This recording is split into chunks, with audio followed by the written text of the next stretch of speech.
Hello friends, this is Jyoti Verma. Today I am going to start with childhood and growing up unit third, जिसकी कुछ videos हम पहले भी देख चुके हैं और हमने अपना थर्ड यूनिट जब स्टार्ट किया था तो कॉन्सेप्ट ऑफ सोशलाइजेशन हमने टॉपिक क्लियर किया था। और कॉन्सेप्ट ऑफ सोशलाइजेशन के 3 पार्ट है इसके अंदर, जिसकी फर्स्ट वीडियो हम पहले देख चुके हैं, जिसके अंदर पेरेंटिंग वगैरह के बारे में है कि फैमिली किस तरीके से बच्चों की परवरिश करती है, उसका सोशलाइजेशन करती है, या फिर उनकी जो रेयरिंग चाइल्ड रेयरिंग प्रैक्टिसेस होती है वो कैसी होती है, एजेंसीज किस किस तरीके से बच्चों का सोशलाइजेशन करती हैं। जिसके अंदर हमने अपना वर्क प्लेस देखा था, अपना क्लासरूम देखा था, टीचर्स देखे थे, कई चीजें देखी थी, जिसके अंदर जैसा कि नेबर्स थे उसके अंदर कि इन सब लोगों के जरिए किस तरीके से बच्चों का किसी भी मानव का सोशलाइजेशन होता है। और आज हम इसका बी पार्ट पढ़ेंगे। जो कॉन्सेप्ट ऑफ सोशलाइजेशन है उसका बी पार्ट है समूह मित्रता की समाजीकरण में भूमिका, मतलब role of Pir friendship in socialisation. मतलब जो हमारा समूह होता है, हमारे मित्रों का समूह होता है, उनके जरिए किस तरीके से उनके बीच रहकर हम अपना सोशलाइजेशन करते हैं, या उनके जरिए किस प्रकार से हमारा सोशलाइजेशन होता है, और हमारे समूहों की, हमारे मित्रों की क्या भूमिका होती है हमारे सोशलाइजेशन में, समाजीकरण में। तो सबसे पहले हम इसका इंट्रो क्लियर करेंगे कि बेसिकली ये टॉपिक है क्या। इसके अंदर है समाजीकरण की प्रक्रिया में, मतलब जो सोशलाइजेशन प्रोसेस होता है उसमें समान आयु वाले जो मित्र होते हैं, समान आयु मतलब जो मित्रों का एक समूह होता है वो किसका बनता है, समान आयु वाले होते हैं, क्योंकि उनकी रुचियां, उनकी जो इंटरेस्ट वगैरह हैं, जो उनकी क्लासेस हैं, या फिर उनका एज ग्रुप है वो सेम होता है, इसीलिए सेम एज के लोग ही एक ग्रुप बनाते हैं और वो आपस में फ्रेंड्स होते हैं। तो इसमें क्या है, समान आयु वाले मित्रों एवं समरूप सामाजिक प्रतिष्ठा को सम्मिलित करते हुए वह समूह, मतलब जो पीर फ्रेंडशिप होती है या पीर ग्रुप होता है, वह समूह महत्वपूर्ण भूमिका निभाता है किसमें, सोशलाइजेशन में या फिर समाजीकरण में। बच्चों की वृद्धि अपने माता पिता एवं परिवार से स्वतंत्रता स्वायत्ता की इच्छा के साथ होती है, मतलब जो माता पिता होते हैं उनके परिवार में जो स्वतंत्रता और स्वायत्ता होती है उनकी इच्छा के साथ होती है। नेक्स्ट हम देखेंगे बैरगेटा। बैरगेटा जो एक राइटर है, इनके अनुसार जो सोशलाइजेशन है वो क्या है, बैरगेटा तथा मॉन्टगोमरी, इन दोनों के अनुसार बच्चों के समाजीकरण के संदर्भ में समूह मित्रता की भूमिका को निम्नलिखित रूप से वर्णित किया गया है। मतलब जो बच्चों का समाजीकरण है, बालक का जो सोशलाइजेशन है, उसके अंदर इसके संदर्भ में क्या किया गया है, समूह मित्रता की भूमिका को निम्नलिखित, मतलब जो नीचे दिए गए हैं उसके अंदर वर्णित किया गया है, इसका वर्णन इसके अंदर किया गया है। तो हम स्टेप बाय स्टेप इसको देखेंगे। सबसे फर्स्ट है हमारा इसके अंदर समान सामाजिक अवसर, यानी सेम सोशल स्टेटस।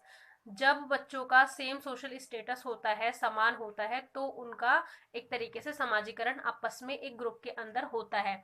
साथ ही मित्रता का यह एक अन्य विशिष्ट गुण है जो बच्चों से जुड़ा है, मतलब यह एक ऐसा विशिष्ट गुण है, एक ऐसी क्वालिटी है, एक ऐसा स्टेटस है जो बच्चों से जुड़ा है। यद्यपि यह आवश्यक नहीं है कि सभी बच्चों के समूह से संबंधित उचित समानताएं हो, मतलब ऐसा कभी भी संभव नहीं हो सकता कि सारे बच्चों के अंदर एक ही प्रकार की समानता पाई जाए, क्योंकि हो सकता है उनके ग्रुप में किसी का इंटरेस्ट अलग हो किसी चीज में, किसी का बिहेवियर अलग हो। तो ये चीजें हैं कि समान सामाजिक अवसर उनको मिलते तो है, स्टेटस उनका ऐसा होता तो है, लेकिन उनके अंदर जो उनकी रुचियां हैं वो अलग अलग हो सकती हैं। बाकी रुचियां तो अलग हो सकती हैं, लेकिन उनका जो एक समूह है, उनका एज ग्रुप सेम होता है इसके अंदर। नेक्स्ट हम देखेंगे इसके अंदर सेकंड, स्वतंत्रता इंडिपेंडेंस। इसके अंदर क्या है, बच्चे अपने समूह के साथ पारिवारिक बाधा एवं माता पिता नियंत्रण के स्वतंत्र महसूस करते हैं। मतलब इसमें क्या है, बच्चे जो है वो अपने समूह के अंदर क्या करते हैं, समूह के साथ पारिवारिक बाधा एवं माता पिता नियंत्रण से स्वतंत्र महसूस करते हैं, क्योंकि उनके पास क्या होता है कि जो पेरेंट्स होते हैं उनकी तरफ से कोई भी बाधा इसके अंदर नहीं आती, क्योंकि जो फ्रेंड्स का ग्रुप होता है वो एक तरीके से आपस में घुल मिल जाता है और स्वतंत्र महसूस करता है, उनको एक फ्रीडम, एक इंडिपेंडेंस मिल जाती है। थर्ड है इसमें लिंग प्रभाव, यानी जेंडर इन्फ्लुएंस या जेंडर इफेक्ट। तो इसमें क्या है, साथी मित्रता, अब जो साथी मित्रता है वो उनके लिंग के अनुसार समूह में पृथक मानी जाती है, मतलब जैसे गर्ल्स है तो गर्ल्स का ही समूह बनता है, बॉयज है तो बॉयज का ही बनता है। संगठित समूहों के तरीकों के बीच विभिन्नताएं साथी समूहों से स्पष्ट रूप से दिखाई देती है, मतलब इनमें विभिन्नताएं, मतलब जो इनकी डाइवर्सिटीज होती है, डिफरेंस होता है, वो अलग अलग लिंग के आधार पर अलग अलग दिखाई देती है। नेक्स्ट हम देखेंगे इसके अंदर हमारा फिफ्थ पॉइंट, जिसके अंदर है सामान्य रुचियां यानी कॉमन इंटरेस्ट जो होते हैं वो बच्चों के समान होते हैं किसी भी ग्रुप के अंदर, किसी भी पीर ग्रुप या उनकी फ्रेंडशिप के अंदर। बच्चे होते हैं, बच्चों में मित्रता को प्राप्त करने के तरीकों की कुछ समानताएं जो होती हैं, इसमें तरीकों में कुछ समानताएं हैं, जैसे लड़के लड़कियां दोनों प्राथमिकता पर ऐसे मित्र आते हैं जो इनकी प्राथमिकता है, उनमें ऐसे मित्र आते हैं जो जिन पर भरोसा किया जा सके। मतलब इसके अंदर इनका एक जो ट्रस्ट होता है वो आपस में होना चाहिए, तभी इनकी जो सामान्य रुचियां हैं वो आपस में कनेक्ट होंगी। 6 पॉइंट है हमारा इसके अंदर, जिसमें है आंतरिक समझ यानी इमीडिएट इंटीमेट अंडरस्टैंडिंग। आपसी एक तरीके से आंतरिक रूप से समझ होनी चाहिए, अंडरस्टैंडिंग होनी चाहिए। साथी मित्रता समाजीकरण की प्रक्रिया में एक आवश्यक अवस्था है। मतलब जो साथी मित्रता है, जो इनका पीर ग्रुप है, जो इनकी फ्रेंडशिप है, उसके अंदर क्या है, समाजीकरण की एक प्रक्रिया में एक आवश्यक अवस्था है। यह उन बालकों में संवाद को सुविधाजनक बनाती है जो रहस्यों को, जो इनके रहस्य होते हैं उनको साझा हेतु आंतरिक संबंध बनाते हैं। मतलब ये आपस में कोई भी बात छुपाते नहीं है और इनके जो संवाद है वो सुविधाजनक इनको बनाती है, और क्या करते हैं वो जो उनके रहस्य होते हैं उनको भी आपस में साझा करते हैं आपसी अंडरस्टैंडिंग के जरिए। 7 हम देखेंगे इसके अंदर समूह विकल्प यानी ग्रुप ओपिनियन। किसी का भी विकल्प हो, ओपिनियन हो, उसकी क्या भूमिका है इसके अंदर ये देखेंगे। बाल्यावस्था एक दृढ़ सामाजिक उन्मुख यानी ओरिएंटेशन की अवधि मानी जाती है, जहां बच्चे एक दूसरे से प्रभावित होते हैं। यहाँ बच्चे एक दूसरे के इफेक्ट में आते हैं, इन्फ्लुएंस में। अत्यधिक विकल्प, जो बहुत ज्यादा विकल्प होते हैं, व्यक्तिगत जो विकल्प होते हैं, अपने अपने इंडिविजुअल जो एक ओपिनियन होते हैं कि हमारा ये ओपिनियन है, आपका ये ओपिनियन है, तो ये अलग अलग ओपिनियन हर समूह में पाए जाते हैं। तो विकल्प के स्थान पर हमेशा साथी समूह मित्र विकल्प को उच्च वरीयता देते हैं। मतलब वो क्या करते हैं, समूह मित्र जो होते हैं वो विकल्प को उच्च वरीयता मतलब ज्यादा इंपॉर्टेंस देते हैं। 8 है हमारा इसके अंदर स्वयं के नियम यानी ओन रूल्स। तो किसी भी ग्रुप के अपने एक ओन रूल्स होते हैं। इसमें क्या है, अपने परिवार एवं समाज द्वारा बनाए गए नियमों के अनुकरण के बजाय साथी समूह बच्चों को अपने द्वारा बनाए गए नियमों के अवसर देता है। मतलब इनमें इनके खुद के अपने जो नियम होते हैं वो ओन रूल्स होते हैं। तो ये थे हमारे बैरगेटा के अनुसार जो भी इनकी जो मित्रता है, समूह मित्रता है, उनको वर्णन करने के लिए कुछ 8 पॉइंट्स थे ये। आगे हम देखेंगे लिंग प्रतिस्पर्धा एवं समाजीकरण यानी जेंडर कंपटीशन एंड सोशलाइजेशन।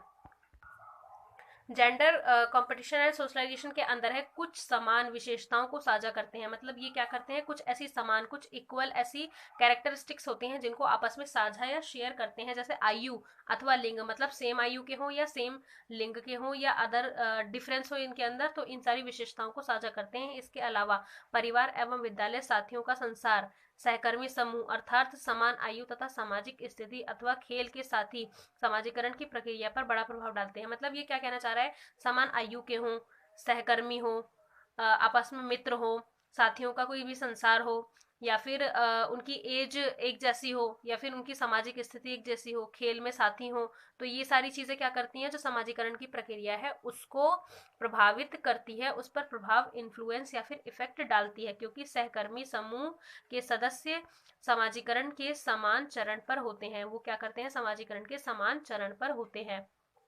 वे आपस में स्वतंत्र रूप से एवं सहज रूप से वार्तालाप करते हैं। मतलब आपस में उनकी एक कन्वर्सेशन होती है, सोशलाइजेशन करते हैं वो अपना।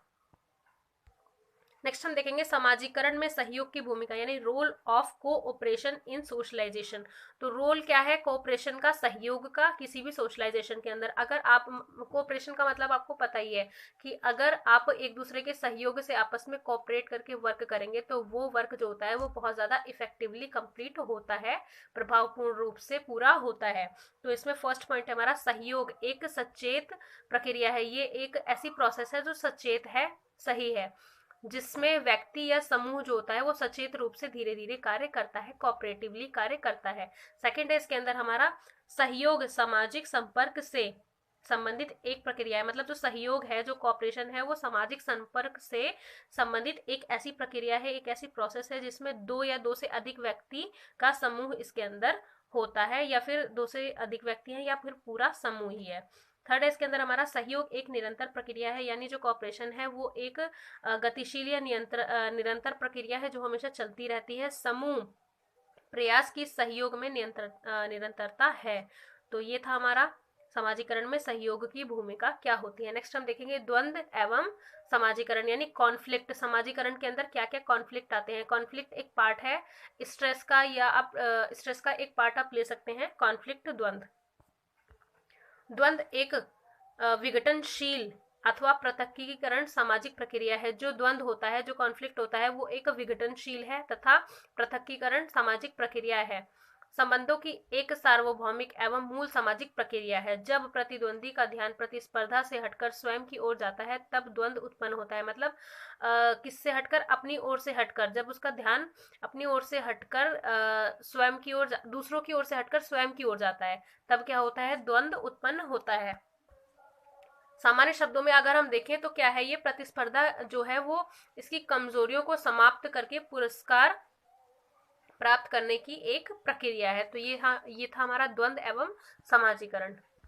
नेक्स्ट हम देखेंगे इसके अंदर पूर्व बाल्य अवस्था, मतलब जो प्री चाइल्डहुड होता है, पूर्व बाल्य अवस्था से किशोरावस्था तथा आक्रामकता एवं प्रताड़ित करना। इसमें अग्रेशन को देखेंगे हम और बुलिंग को देखेंगे फ्रॉम अर्ली चाइल्डहुड। तो इसमें क्या है, 21वीं सदी में आक्रामकता व्यवहार बालकों में बड़ी चुनौती है। मतलब जो 21वीं सदी में बच्चों के अंदर एग्रेसिव एक बिहेवियर बहुत ज्यादा होता है और ये क्या है, बालकों में एक बड़ी चुनौती भी है। आक्रामकता जो है वो समस्या को उचित स्तर पर नहीं देखा गया। मतलब जो आक्रामकता है उसमें समस्या को उचित स्तर पर नहीं देखा गया, तो यह बच्चों में उनके परिवार एवं संपूर्ण समाज के उच्च व्यक्तिगत एवं संवेग का परिणाम दे सकती है। और नेक्स्ट है इसमें प्रताड़ित करना क्या होता है, बुलिंग क्या होता है। प्रताड़ित करना एक प्रकार की आक्रामकता ही है। ये किसने कहा, स्मिथ एवं थॉम्पसन ने कहा।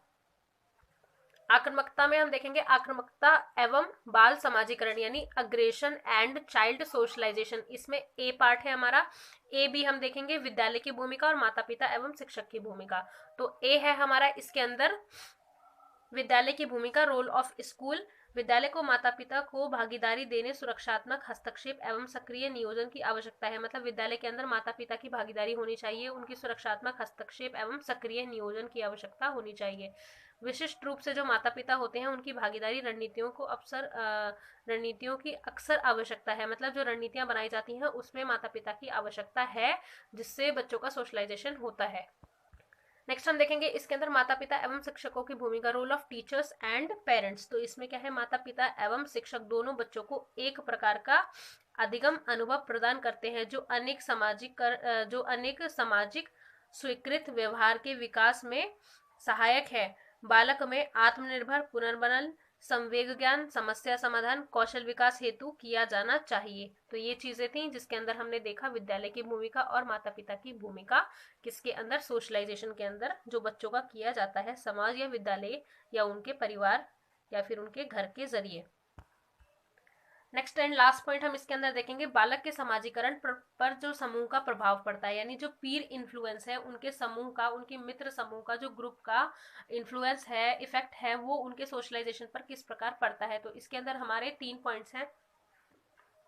फर्स्ट पॉइंट है हमारा इसके अंदर, समूह बालकों को एक उपयोगी संबंध के अंग के रूप में अवसर देता है। मतलब जो समूह है वो समूह बालकों को एक उपयोगी संबंध के अंग के रूप में अवसर देता है, जो समूह के सभी बालकों के लिए लाभदायक सिद्ध होते हैं। सेकंड पॉइंट है हमारा इसके अंदर, वह समूह संस्कृति, सुविधाएं या फिर सूचनाएं प्रदान करता है। जो समूह होता है वो सूचनाएं प्रदान करता है। किसकी सूचनाएं, संस्कृति की या सांस्कृतिक सूचनाएं प्रदान करता है। इस प्रकार बालक संस्कृति अधिग्रहण हेतु सक्षम होते हैं। मतलब जो संस्कृति का अधिग्रहण होता है उसके लिए सक्षम होते हैं बच्चे। नेक्स्ट है थर्ड पॉइंट हमारा, बच्चे समूह से महत्वपूर्ण पाठ सीखते हैं। मतलब जो समूह है, जो भी बच्चों का पीर ग्रुप है, उससे क्या करते हैं, वो महत्वपूर्ण पाठ, एक इम्पॉर्टेंट लेसन सीखते हैं, जबकि उन्हें अपने समूह के साथ आकस्मिक व स्वतंत्र वार्तालाप की अनुमति होती है।